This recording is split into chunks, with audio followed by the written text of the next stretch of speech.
Hey y'all, Dekumon here, and welcome back to Final Fantasy XIV Dawntrail. Last time, we made it to the Pelupelu village, and basically took part in a Zelda-style trading quest, as we sought to turn a basket of wool into a saddle suitable for taming an alpaca. And we're almost done! We just have one last piece of the trading leg to go. Wuk, set us off. Wuk Lamat in the saddle. Even at the palace, I don't think I've had a 10,000 pearl jug of anything before. My hands won't stop shaking. Here, you'd better hold on to it until we get to the saddle maker. Don't worry, I'll take good care of it. Can you imagine if we dropped it and had to start all over again? Luckily, Havel's place is not far. We just need to head across the plaza. Yeah, don't suggest things like that, Mablu.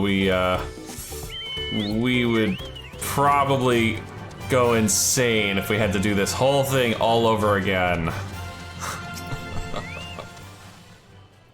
This is it, the trade we've been working towards. You know, like I said, assuming this guy doesn't suddenly decide to change the frickin' price on us. Whew, still in one piece. Right, time to make our deal. All right, saddle maker. Got your jug.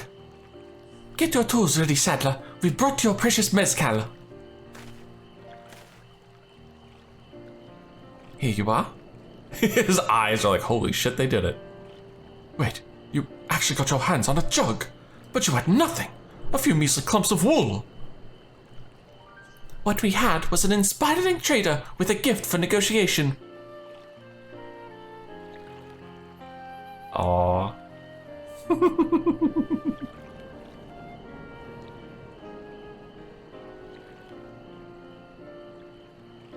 Well?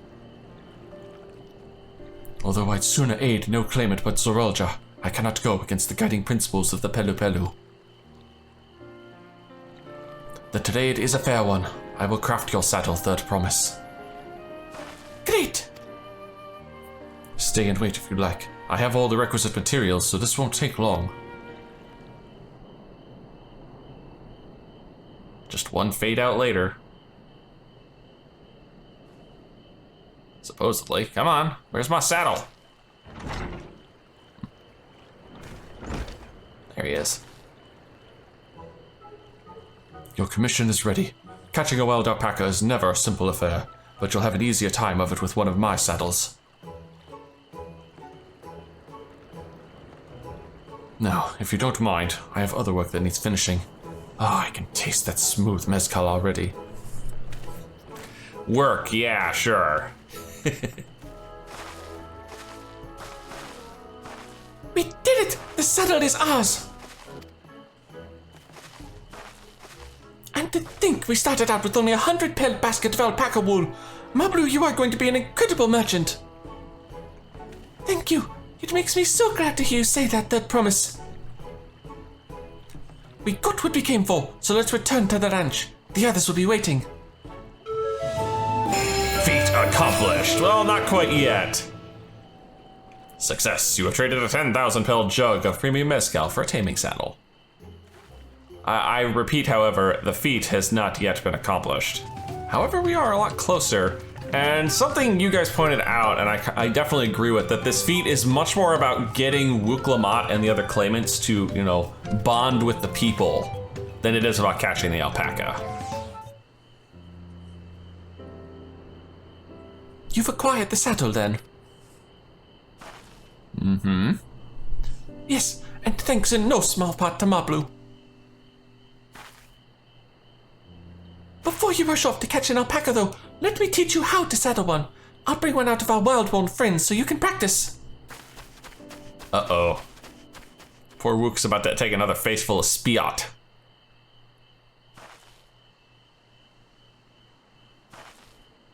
We could get you a face mask or something.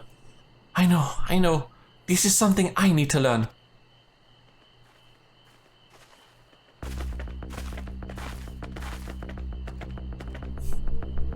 And get over your fear of.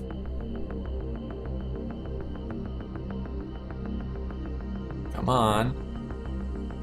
Stay calm.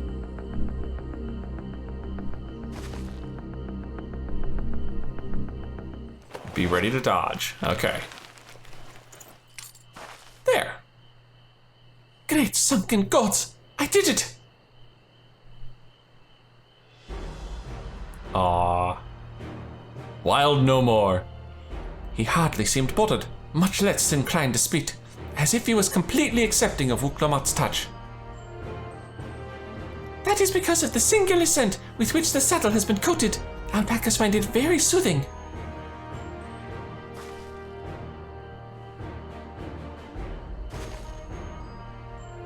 You know, I've never taken a good long look at one of you before, but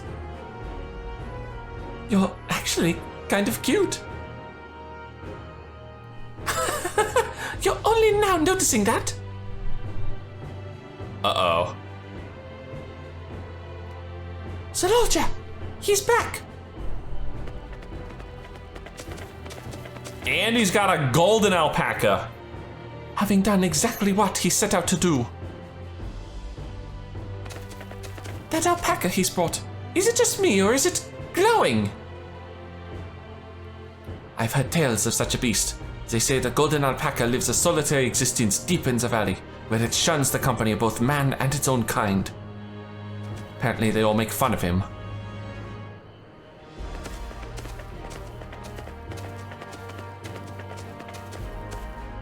How did he manage to snare a prize like that? A beast knows its betters. Faced with overwhelming strength, it will yield rather than risk death. An apt illustration of how greatly the power of the first promise exceeds yours, Wuk Lamat. Strength alone won't win him our father's throne. I'll be the one to find the Golden City, and then Tural can remain at peace. An everlasting desire for peace can only be forged in the fires of war. To unite as one, the people must be taught. They must suffer the horror and the hopelessness firsthand. Exhaustion from prolonged conflict, the wages of war's merciless nature. These are what moved the clans to join in the founding of Tulial all those years ago. Consider the younger generation of this village. Since birth they have basked in unbroken harmony, and behold, they regard war not as tragedy, but opportunity. Thus does the resilient son seek to provide education. He offers much-needed lessons in the realities of conquest and a renewed appreciation for peacetime. I mean, that's one way to do it, but there is definitely better ways. 'Tis true that war's misery breeds a longing for peace. But I have seen with my own eyes what becomes of an empire forged through the violence you propose, the rebellions it spawned, and the ruins it left behind. I was gonna say, I was thinking of Garlemald this whole time here. The Garlean Empire was a congregation of simpletons.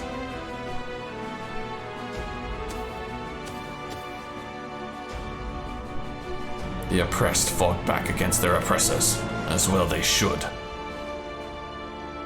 Men are not beasts. Only a fool would seek to rule over all with the threat of force alone. This is why Gulurjaja did not elevate the Mamulja, why he treated all clans with equal respect. However, the first promise has his gaze fixed upon more distant horizons. He would unite not only Tulial, but the star in its entirety. I think the Eorzean Alliance might have something to say about that. What? Why? I need not explain myself to you.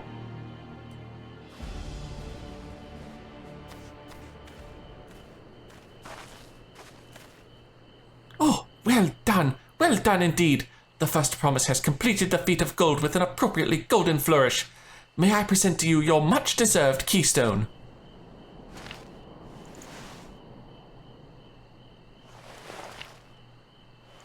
Like I said, you better have more than one of those, buddy. Also, he pretty much completely missed the point of the feat. He's always been like that, never sharing his innermost thoughts with me or even with Koana.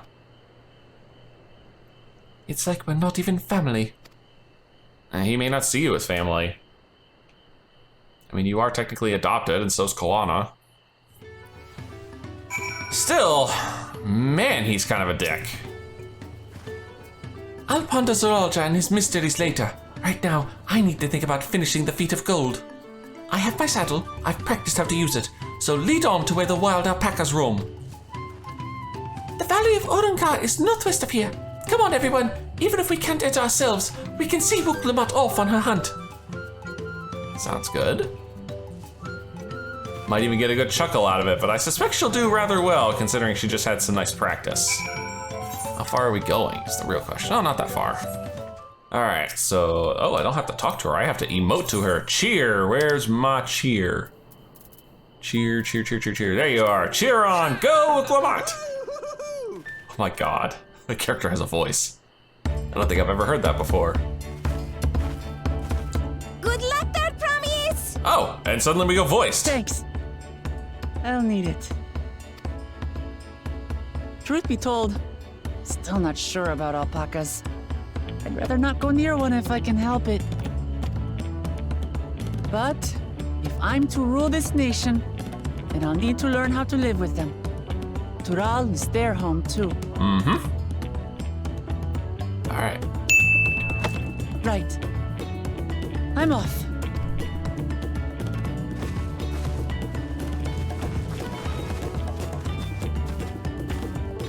I have to get a little closer to watch.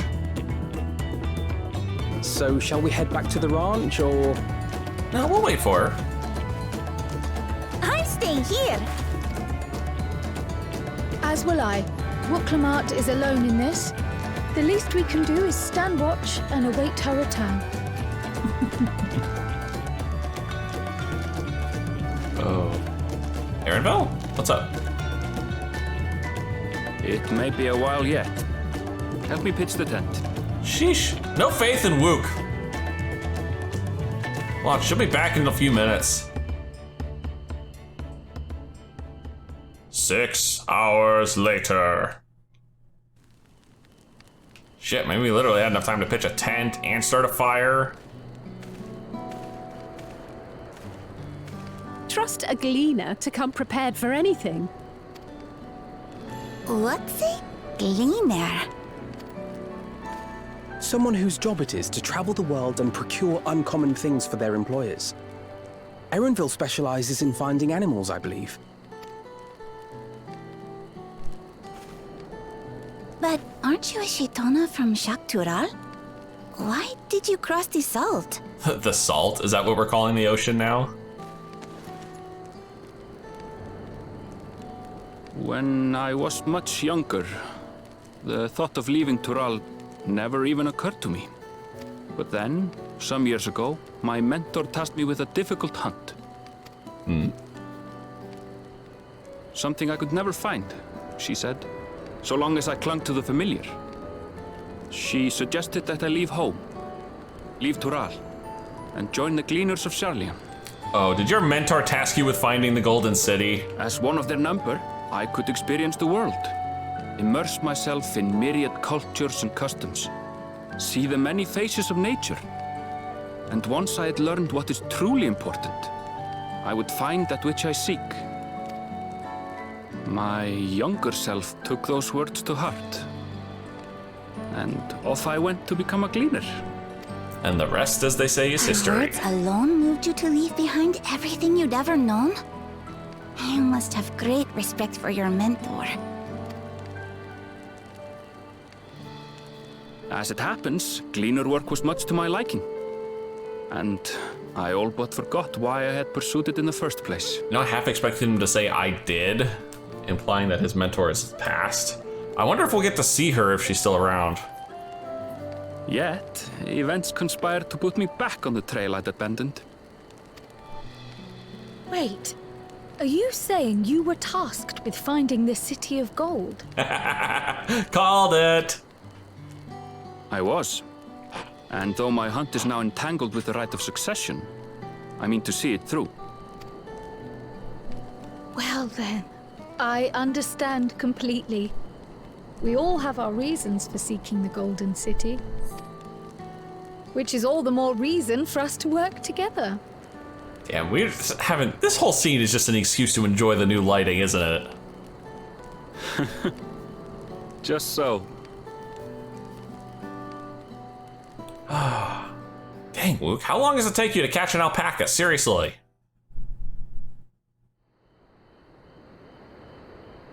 It's friggin' morning.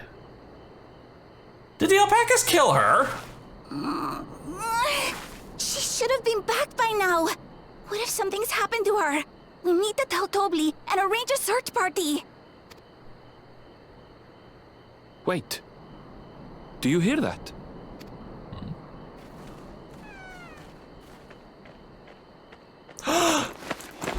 She got one! It's not golden like the other one, unfortunately. I did it. Blech. Oh, come on. They're alpacas, Wuk Lamat. Come on.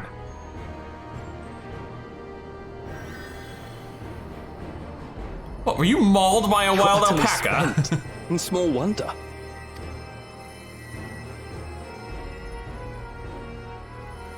Well done, third promise. The ranch isn't going anywhere. Take a rest in the tent. I don't know if we have time, man. I think I will. Thank you all for believing in me. My goodness, she did finally catch one. It just took her all night. Granted, you know, the other guy had the time frame of us doing our big trading quest, but still. I'm so relieved the third promise came back to us safely. And the alpaca she tamed is a healthy-looking beast. Surely this will be enough to satisfy the fate of gold. Here's hoping. Speaking of gold, I'll take one of those. Why? Well, among other... Bye. My chocobo decided to dip out. Why? Well, apparently I know how to get that motorcycle. And it's 7.5 million gil. Knowing the Pelupelu. I think this is actually the last quest of this slug. Which would be awesome. Wuk Lamat still seems a bit unsteady on her feet. Hardly surprising after she spent the night chasing alpacas. You know it will melt away fatigue like magic though? Make tea. I'll run to the ranch and get a pot brewing. That way you can take your time and the tea will be ready when you arrive. That doesn't sound half bad. As Mablu so wisely suggested, we shall set a slower pace for our exhausted third promise. Mm-hmm. I mean, you guys are all just gonna dip out and I'm just gonna teleport there, so I don't know what kind of slow pace you guys are talking about. All right, the others should be here any time now. Came back ahead of the others, did you? I should hurry along with the tea then. Wuk Lamat can't be that far behind. Oh. I hear glug glug of tea. I expect this scene might be voiced.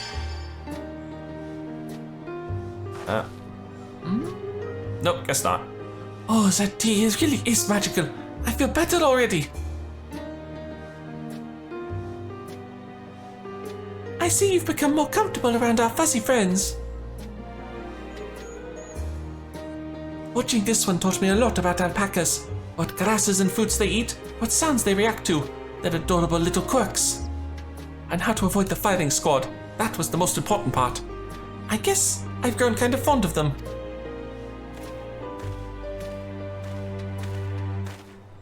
Welcome back, third promise. Accomplished the feat of gold, have you?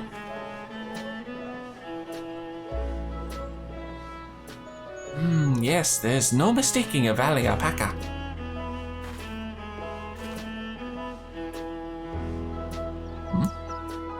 I commend you on your success. Well done. Yes, we did it! Well, she did it, but sure. Although I couldn't find a shiny one like Zalalja did.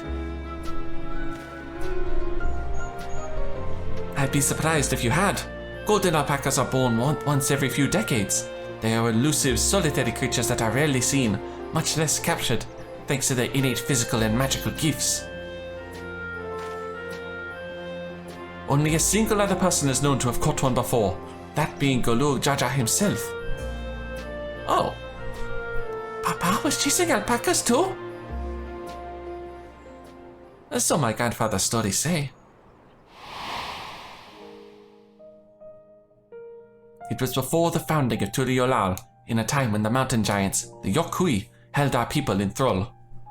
Compelled by their overlords, our forebears would ride their alpaca mounts to the highlands to deliver gifts of food and other tributes. Those were wretched days, to hear grandfather tell it. Then along came the young Galur Jaja, yet unburdened by the mantle of Dawn Servant. Now he had himself a whole entourage. Our people were amazed by this imposing two-headed figure, equal to the Yokui in stature, and puzzled by his entourage of mismatched companions. Some trembled in fear, believing a new conqueror had come. Yet Galur Jaja showed no such inclinations. He sat and spoke with us, sipping from the cups of mate tea we offered him, and grew somber when he learned of our plight.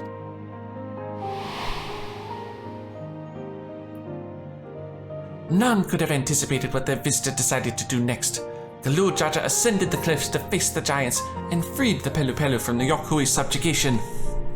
He then turned an appraising eye upon our riders and proposed we take to the road to peddle our beverages. The suggestion seemed obvious for one who travelled as he did, intent on fostering amity between the clans.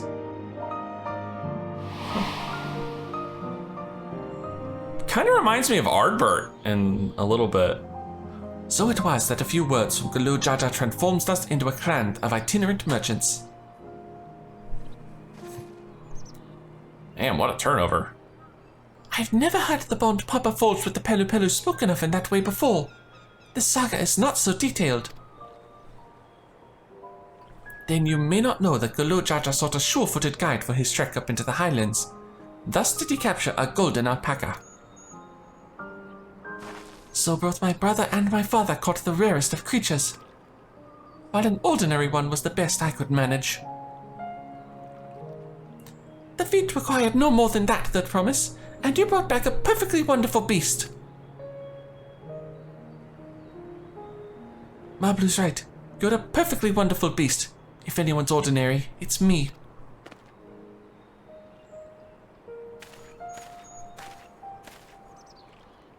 Not only did you accomplish the feat of gold, you also ate many trades and brought joy to many people in true Pelupelu fashion. I sorely doubt your sibling could have achieved the same result.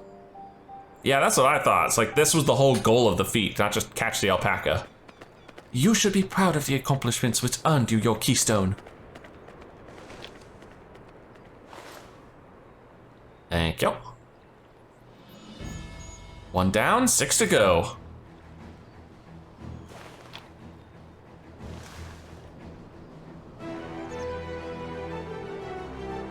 So this is what they look like. It's so tiny.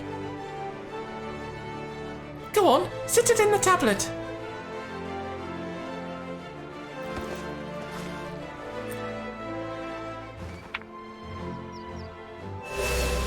Oh. A perfect fit. That leaves 6 more. You're well on your way, Third Promise. We'd have been lost without you, Mablu. Thanks to you, I learned so much about the Pelu people and your customs. It might seem obvious, but I've come to realize the importance of properly knowing something. It was because I didn't understand alpacas that I was uncomfortable around them. I'm thankful to you as well, Wuk Lamat. You've given me the courage to say what I wasn't sure I could ever say. Speaking of...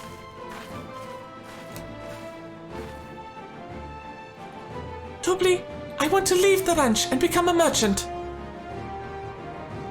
I appreciate everything you've done for me, and I've loved every moment caring for the alpacas. But this is something I need to do. I need to walk my own path and make my own trades.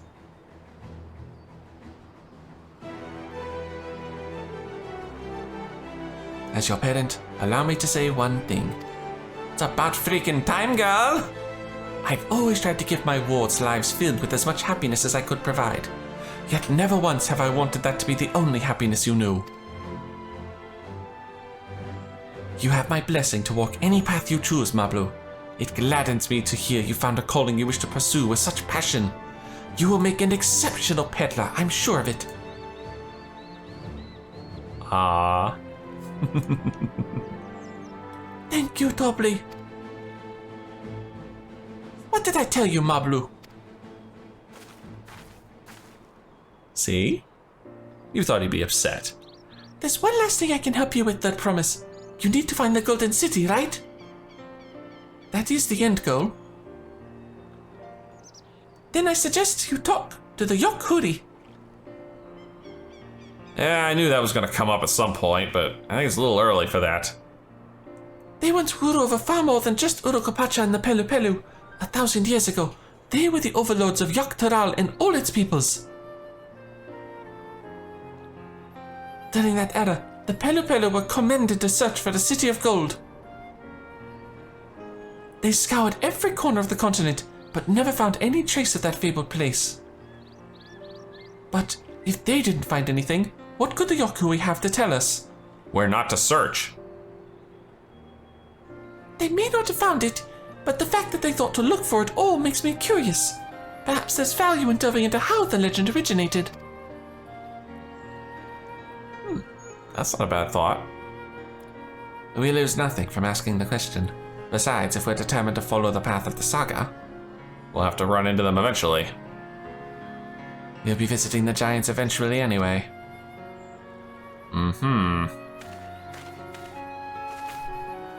Up that big-ass mountain that I'm pretty sure is still a dungeon.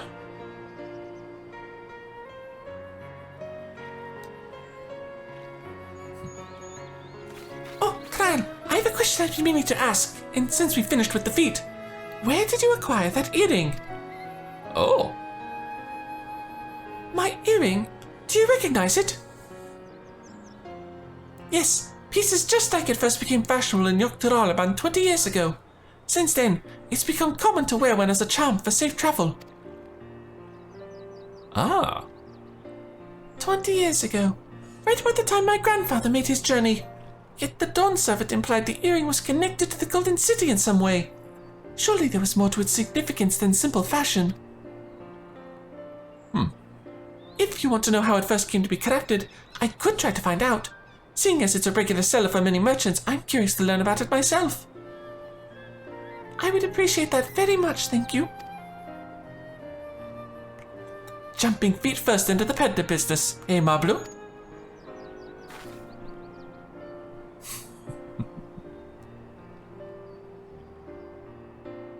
Right then, let's head back to Tuliual and get ready to search for the next elector.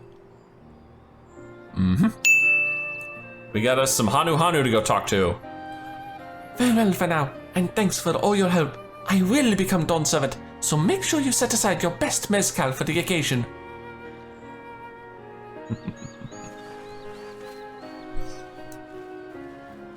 Not too bad. Not too bad at all. She has a fearsome opponent in that brother of hers. He even brought a golden alpaca to heal. But you've heard Zaralja's supporters talk. They might see opportunity in his expansionist ambitions, but they find the man himself intimidating, terrifying even. Whereas I've grown to love Wuk Lamat. Everyone she meets will come to love her too, and that's why she'll win the throne. You may be right, Mablu. You may be right. Plus, like I said, he missed the entire task of this thing. He's straight up just like, yeah, I'm gonna take the end goal. I'm not gonna, deal with the journey here. It feels good to have the feat of gold safely under our belt, even if my victory pales beside Zaralja and his shiny golden alpaca. I know I shouldn't let it bother me, and gods know you've all been so supportive, but I want to be strong, or wise, like my brothers, to be a promise that people respect. You'll get there soon enough. Which is not likely if I stand here carrying on and on about things. Let's move on. Back to Zivalite with us. The contest has hardly begun. It's true, we're only an eighth of the way there if step 8 is finding the city itself. And all of a sudden, there are quests. I think I know what those might be. Those are probably ether current quests, which I might as well do while I'm here. Alright, looks like there's only 2 of them here, right? Yeah, I only see the 2. Okay.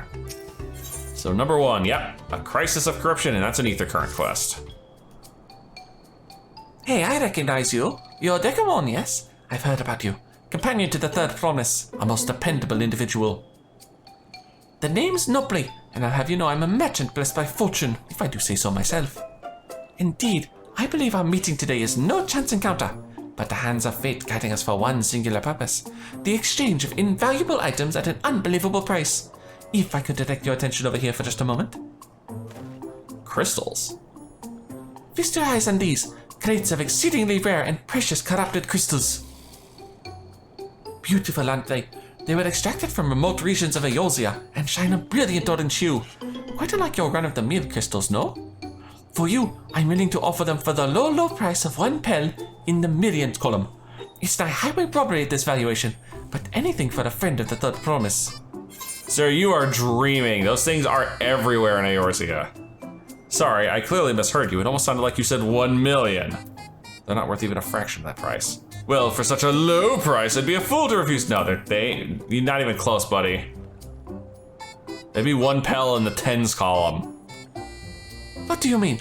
Considering how much it set me back to purchase them, the price I'm offering should be perfectly reasonable. Strange. These are precious crystals, are they not? No, corrupted crystals are nigh on useless, my buddy. You got swindled.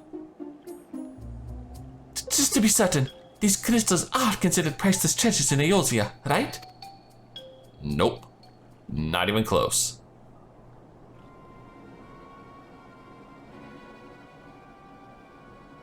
Let me see if I'm getting this right. Not only are corrupted crystals commonplace across the Salt, but they're also highly volatile.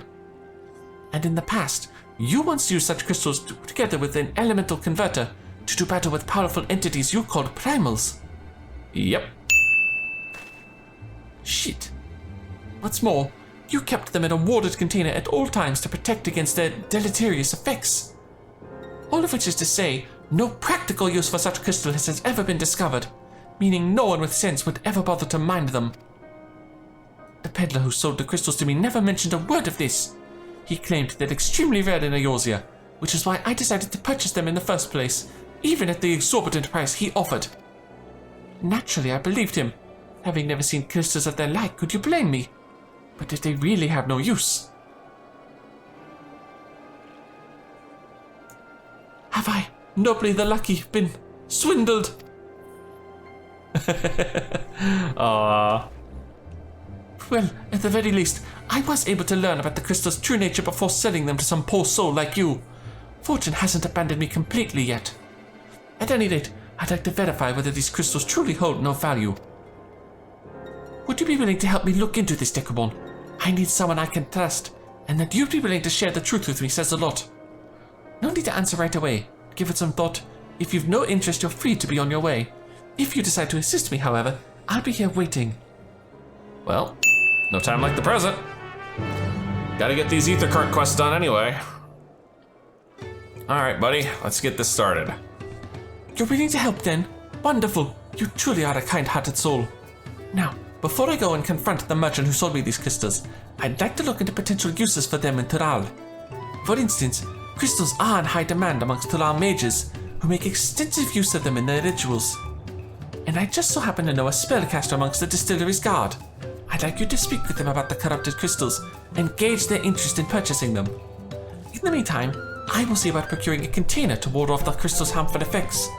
Per your explanation, preparing an elemental converter with my skills is likely impossible, but finding the requisite materials for a warding vessel should be well within my abilities.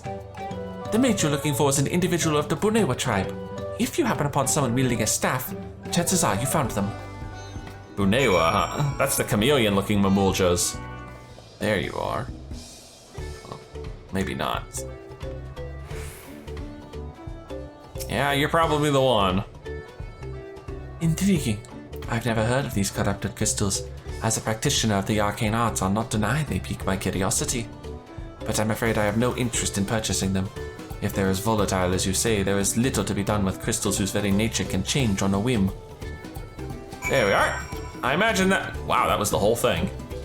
Find the right guy and just head back. And where are they? So even the mage was not interested. Nevertheless, I thank you for speaking with them on my behalf. It seems you were right. These crystals really are worthless.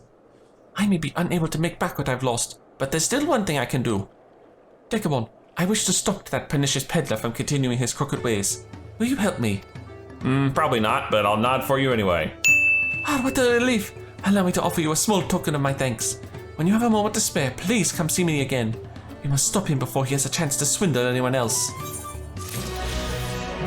See, this is one thing I would really change about the Ether Current quests in the regions. I'd make them all one quest line, instead of being the start to 4 different little quest lines, like they seem to be always. Where are you? Where are you? Where is this one? Ah, there you are. It's on the other side of the gate. A traveler to the rescue. Oh, thank goodness. A capable-looking traveler. Please, I need your help. My caravan was attacked by beasts. I had a bodyguard, a young Mamulja mercenary, but he could barely fend for himself, let alone me. He somehow managed to throw me over his shoulder and carry me all the way here. But no sooner did my feet touch the ground than he ran back into the jaws of death. Damned if I can figure out why. Injured as he was, I don't like his chances. Please, I beg of you, go to Chadwick and save him. Gesundheit? It shouldn't be that far at least. Oh dear, that looks like trouble. But lucky for me, I came prepared.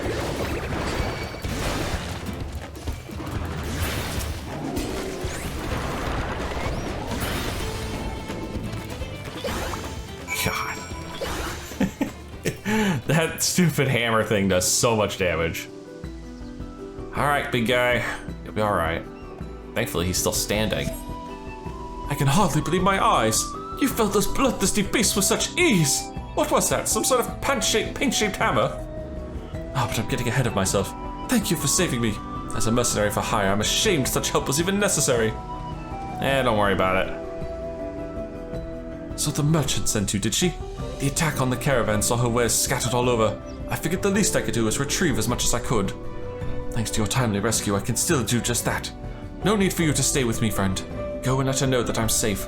I'll grab what I can and be along shortly. Okay. Wow, they really shortened these quests. Oh, excuse me, sir, I'm leaving. Okay, we now have confirmation that there is an alpaca mount. I just saw somebody ride by on it. And I'm sorry, I didn't know you were female. Oh, I'm so relieved to hear he's safe. The Mamulja take considerable pride in their trade as mercenaries, but that young man seems to have a particularly acute sense of responsibility. I've heard tell that some Mamulja travel across the salt to make a name for themselves. As a preliminary step in that, it seems many young hopefuls gather experience here in Tyrol as mercenaries and bodyguards to sharpen their skills. That said, earnest as he is, the young man failed to protect my caravan. We will have to discuss some form of compensation for my losses. I'm not heartless, however. He did save my life and risked his own to reclaim my wares. There is much to consider. For now, however, treating his wounds must come first. There we are. And that's all the ether currents I can pick up in this region. Time to head back to Tuliual. All right, Wuk, let's get this one turned in and start the next leg. And just like that, we found an elector and won our first keystone. I knew I was right to trust your instincts. Come on, let's keep things moving and march onwards to Kozama'uka. Chances are good we'll find an elector there as well. Before we do anything, however, we should see what your patient Hanu friend has to say. I imagine he is stuffed full of tacos while he was waiting. To Kozama'uka! I've been quite content waiting here, dining on the third promise's coin, but it seems you're ready to ask your questions now. So, what is it you'd like to know? The route to Okanu. We go south to the Arch of the Dawn, then follow the road which runs alongside the Kozama'uka River, is that right?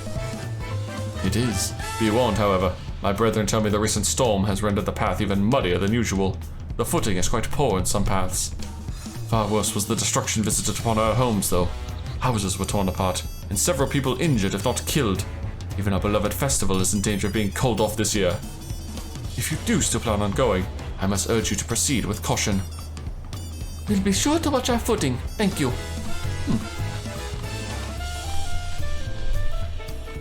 Now I'm worried for the Hanu. It sounds like they were hit hard by that storm. Anyway, if we're bound for Kozama'uka, we should head over to the Arch. Nice. And in the meantime, I did manage to snag the quests that were around here that I could do. No alpaca ride for this one, I guess. Are we all ready to leave? Yep. then onward to Kozama'uka. Open the way. I mean, it's already open, but sure.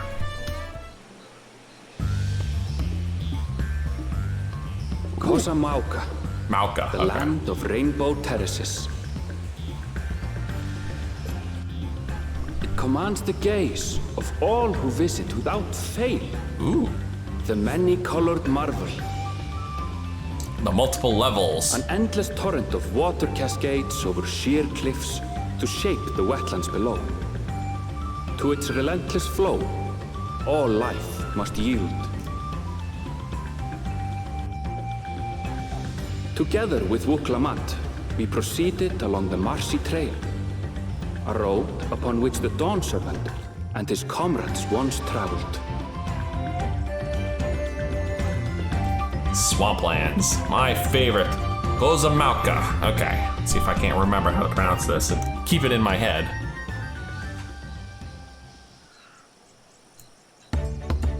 Ah, there we are.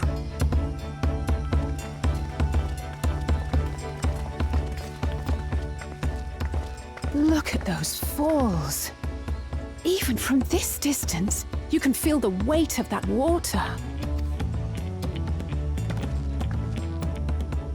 The Isle of Ham was impressive, but as you can see, Tulihiola does not want for natural wonders. That's true. That's very true. The environment artist had fun with this Ground one. is swampy, so watch your step. You wouldn't want to fall into a bog. I won't. I told you I've been here before. Come on. Okanu isn't much farther. She reminds me so much of Graha, you know, like, you know, the younger Graha we saw in the Crystal Tower, the impetuous one. Our voice acting must be done because the music got really loud there.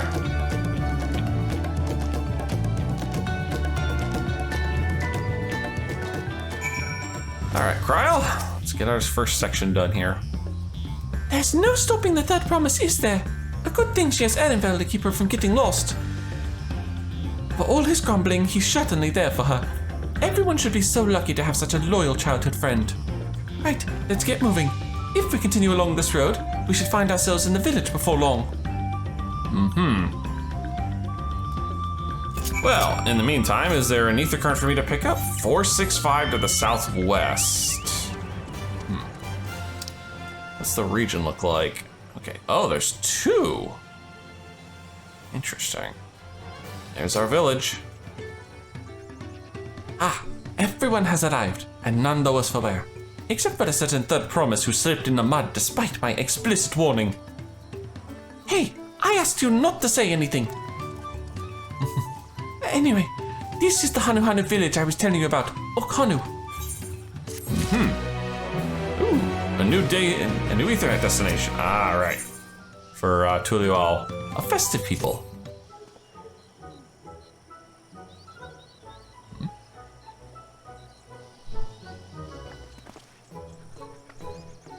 It's like our friend said, the people here are in no mood for festivities. I can only assume they're still recovering from the damage wrought by the storm. Indeed. Well, let's do what we can do and find the selector. Speak of the devil? I can't get that lucky. Oh. Traditional greeting? Yep, thought so. Oh, Holly! Oh, what now? It's a Hanu greeting. Surely you heard it the last time you were here. Well, I was busy enjoying the festival. Greetings to the third promise and her entourage. I, Zanuhari, welcome you to Okanu. As elder of my people, I shall also be fulfilling the duties of elector during the rite of succession. It was a Speak of the Devil! I'm ready. Give me the feat and test my worth. All in good time, all in good time. In fact, I came to let you know that we are not quite ready to begin. For the moment, please enjoy the hospitality of our village. Ah. Storm problems, I imagine. Maybe we can help out. Right then. It helped to do some investigating at Pelupelu, so let's take a look around here as well. Might I suggest a division of forces? For instance, Edenvel, Alisay, and Kryl could concentrate on the southern half of the settlement. Meanwhile, Wuk Lamat, Dekumon, and myself will handle the northern half. Sounds good? Sounds good to me.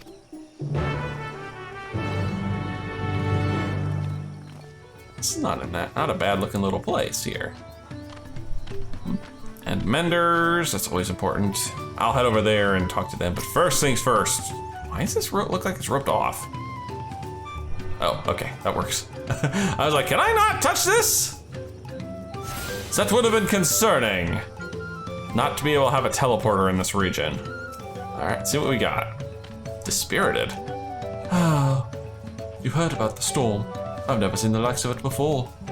With the supplies that help the Dawn Servant sent, we're making progress repairing and rebuilding our homes. But while roofs and walk can be patched, there's so much else that was lost for good. Oh. What are we vantaging over here? Wuk Lamat? The swamp? What was lost? Supplies, I imagine? Or just the good cheer of the people? Whoa. Oh yeah, that place looks like it got screwed up something fierce. The gaping hole in the wall and missing portions of the roof are clearly the work of the storm's powerful winds. Repairs appear to be ongoing. Damn, that is some serious tornado damage there. A lot of houses are still damaged, and the Hanu I've spoken with are not their usual cheery selves. That storm broke more than wood and reeds. There must be something I can do to help them. I'm going to look around a bit more. Continue looking around, Okanu. I wonder if their water's always this muddy or if the storm churned it up something fierce. Bundled reeds. The dry and shrunken bundles suggest the reeds were harvested some time ago. Ooh, cool looking boat. Game? You, woven from reeds, this boat-like vessel is reminiscent of a bird. The beak and feathered tail in particular stand out. Hey, Alphino. This boat must be woven from the same reeds I've seen gathered into bundles here and there. The plants hold both practical and cultural significance to the Hanu, then. Oh. Hello? Hello? Can you all hear me? I'm told they're ready to receive us now. Come to the large building in the south of the village. On my way. Oh, perfect timing. We ought to hurry over too.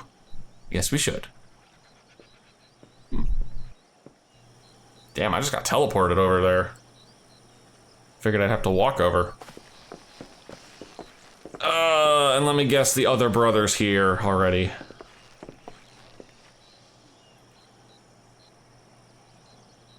Yep, thought so. No sign of Zorolja or that oversized lout.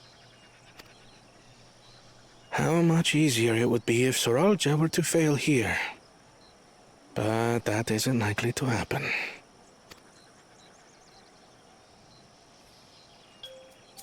Honored guests, I am Zanuhali, Elder of the Hanu. That is not the voice I expected. I am also an elector, charged with judging which among you is worthy of ascending the throne. Without further ado, let us talk of the FEAT. Okay. Not so fast. Surely you couldn't begin without us. Ah, damn it. I was hoping you'd miss the boat, buddy. You made it after all.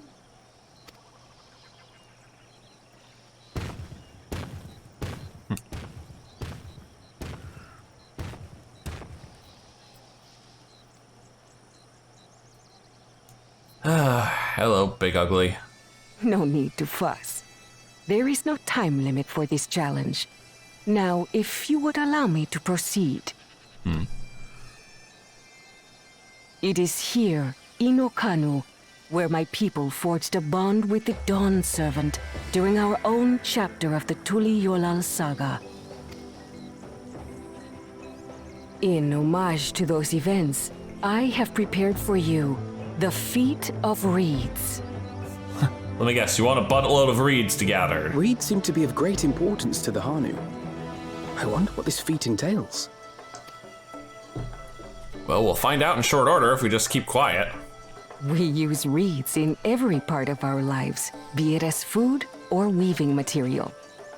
But look around the nearby paddies, and you will see that this season, our crops are failing. Oh. How fortunate, then, that my appointment to Elector coincided with this predicament. For Big sure, grin there. Those who aspire to be Dawn Servant would find the matter of an ailing harvest a mere trifle to resolve. Well, I expect two of us will find it a mere trifle. The big guy there, what are you gonna do? Smack at the reeds to make them grow faster? Aye, well, it is indeed the duty of a ruler to address the people's woes. Exactly, exactly. Do well in this, and you will earn my keystone.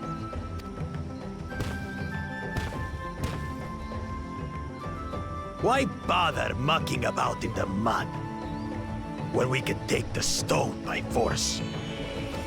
Jeez, of course he would do something like that. Oh, mercy me. You are a hot-headed fellow, Bakul Jaja. Some electors may enjoy going toe-to-toe with scrappers like you, but I refuse to entertain your base instincts. Arrangements have been made. Should you attempt to engage a feat giver in combat without their consent, word of your immediate disqualification will be sent to the palace. Oh. If you're still feeling feisty, then by all means, draw your weapon. I'm glad the Dawn Servant's not a complete fool here.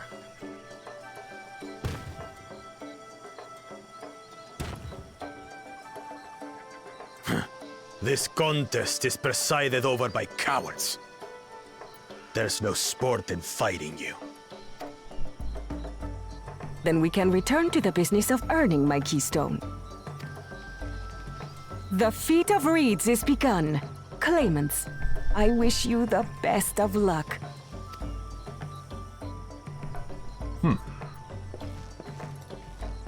Solve an agricultural issue, huh? This should be fun. The clever kitty crossed the seas to study foreign novelties. He might know tricks we don't. Tricks we can use. Oh. What of Little Miss Mittens? You know the answer to that.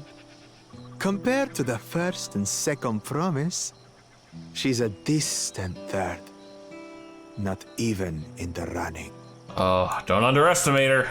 Then we see eye to eye on this, brother.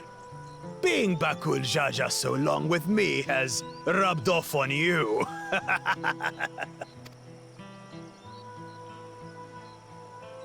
These allies of hers, though, they might be a problem.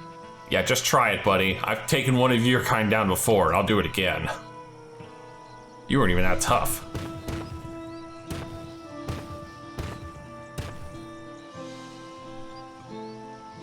Damn it, I'm just as qualified to be here as they are. I'll show them. Easy now. There's no time limit, remember? Let's keep calm and think things through. Right. You're right. I won't win against that lumbering Vidrol by losing my head. No, but we could lose one of his. Preferably both of them, actually.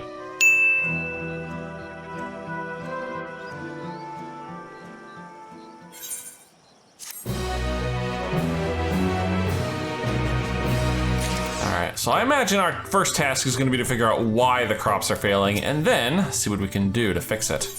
The feat of reeds. I don't know the first thing about farming, but if there's a way to save the harvest and help the Hanu, then we're going to find it. I'll make Bakul Jaja eat his words, and his axe, and my axe too. Understanding the nature of the problem will be the key to solving it. We need to examine the reeds themselves and then deduce the cause of their poor condition. Arenville, will you take us to the fields where the reeds are grown? Of course. Follow me.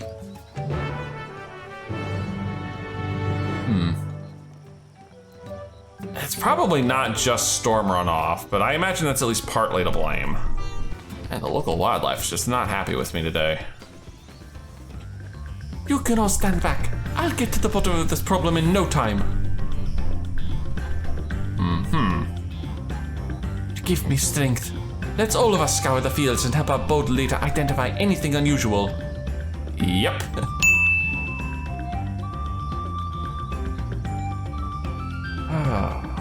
Oh. Investigate the fields of gold. There are quite a few spots to look here.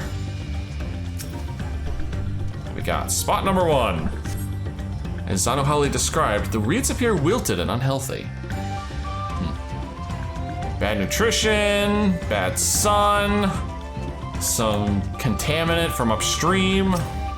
Paddy water, that's probably what we're gonna look at next. The water contains no obvious contaminants and looks fresh and clear at a cursory glance. Crop rotation then? I mean, if you've been growing the same thing in here for so long, you might have sucked most of the nutrients out of the mud. The soil in the paddies is as one would expect, rich in color and suitably moist, not dry nor flaky. Lethargic frog? A small frog catches your eye. Strangely lackadaisical, it doesn't even bother to hop when it eventually scurries away. That was curious. Wonder what purpose the frogs have in the paddies. Seen enough? I'll call everyone together and we can share our discoveries. And we've discovered not much other than that frog. Well, what do we think? Any obvious problems? Not much. Like I said, that frog's the only unusual thing I found. I agree. The waters look to be of good quality, as does the mud in which the reeds have been planted. The frogs and insects are unusually torpid. This suggests the problem is affecting not only the reeds, but also the creatures which live among them. Could something invisible to the naked eye be polluting the water? We would need an alchemist to know for certain. Hey, I'm an alchemist in my spare time. But I imagine you want a full-time one. I don't have much to add about the fields, but something else occurs to me. When you were describing how the creatures seemed lifeless, I couldn't help but be reminded of all the listless villagers. Oh. They've suffered a terrible tragedy, I know, but there is another reason for their flagging spirits, I believe. Go on.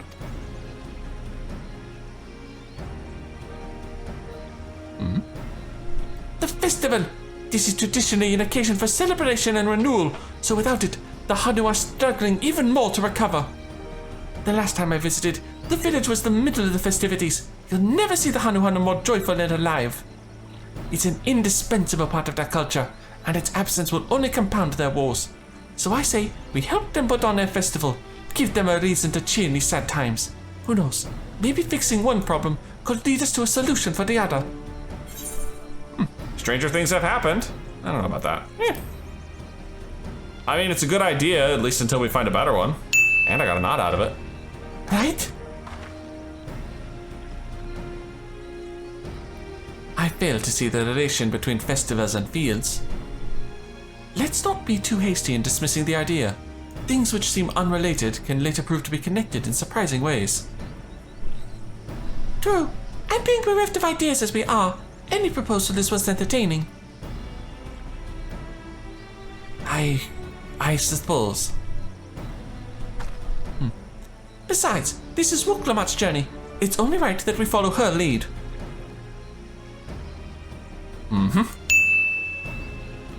Thanks, everyone. By the way, does anyone know what the festival float is? It's like a boat. Oh. It's like a boat woven from reeds that looks like a bird. I remember seeing that earlier. In that big building to the north. Let's go and see it. Okay. Oh, maybe there's something missing from the float.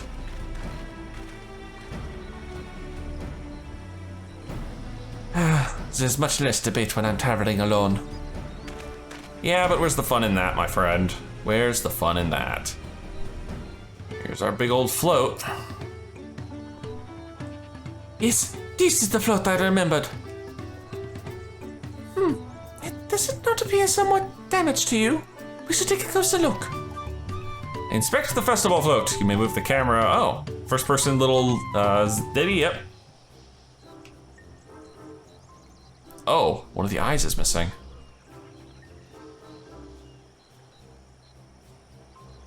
That's our first big thing. I think there's a balloon thing missing too. Okay, so we got pieces missing. Yep, missing eye.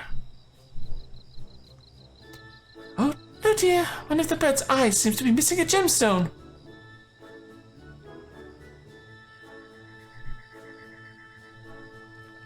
Oh, snapped carrying pole.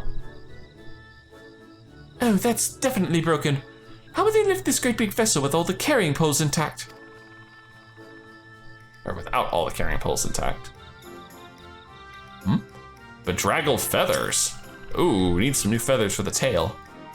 These tail feathers have seen better days. I swear the colors were a lot brighter the last time I saw them. So the old float needs some serious work, huh? Well, I think we can all agree this bird boat is in dire need of repairs. Now, how to go about fixing it?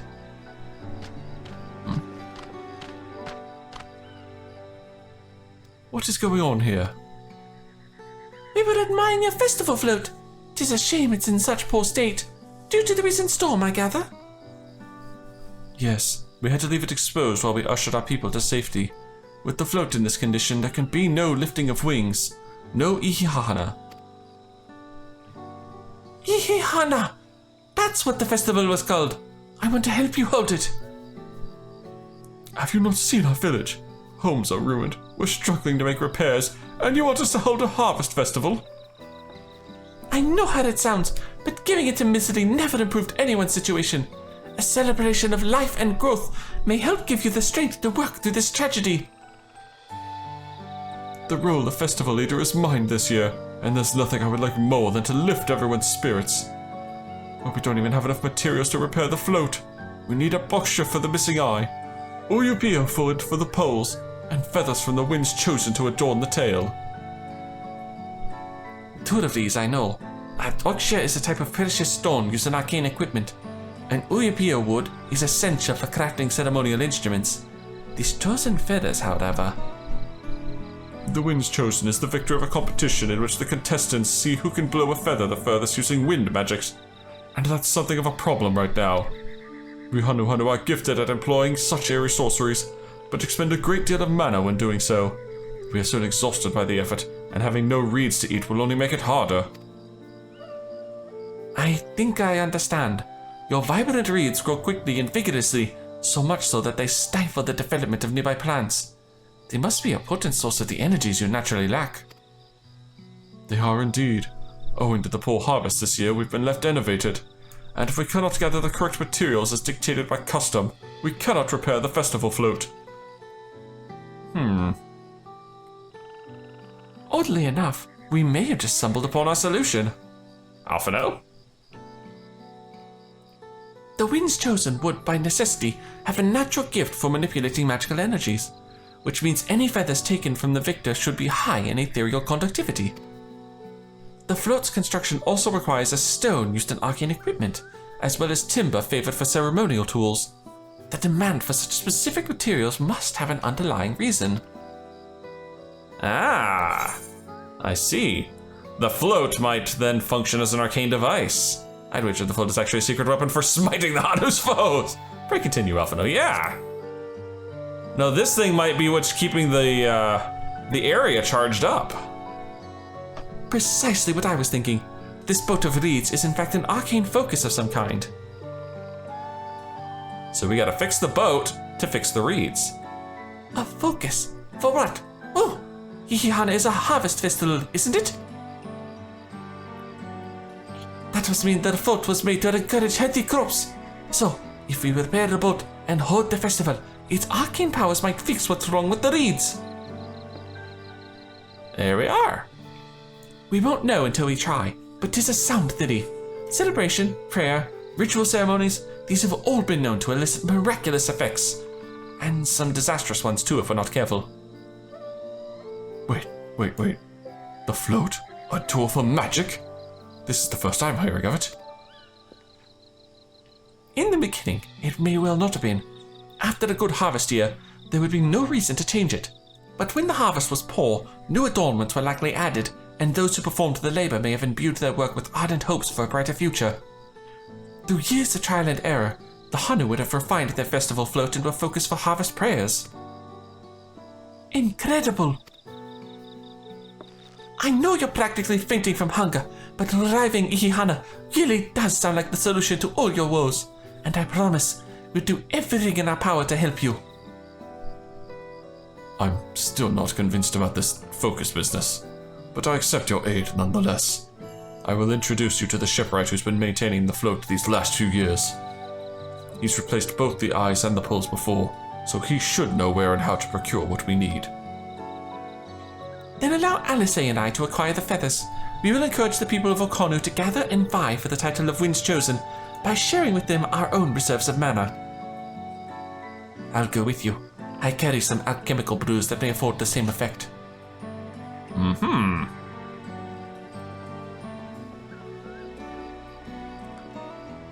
Alright, so we have our goal. Fix boat, hold festival, fix harvest. The three of us will visit the shipwright then. That we will. Not without me. I've worked hard to fix the float as best I can, and the responsibility is mine after all. I've not introduced myself, have I? My name is Linu Hanu.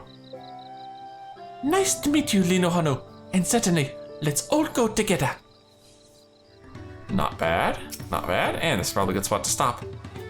Thanks to Wuk Lamat, we've found ourselves a promising way forward. Experience and knowledge are valuable assets, but there is something to be said for following one's instincts. That is true. And my instincts say this is a good spot to stop for now. If you've enjoyed this, please leave a like and favorite, and subscribe to join me for more Eorzean Vacation. And as always, I'll see you in the next video.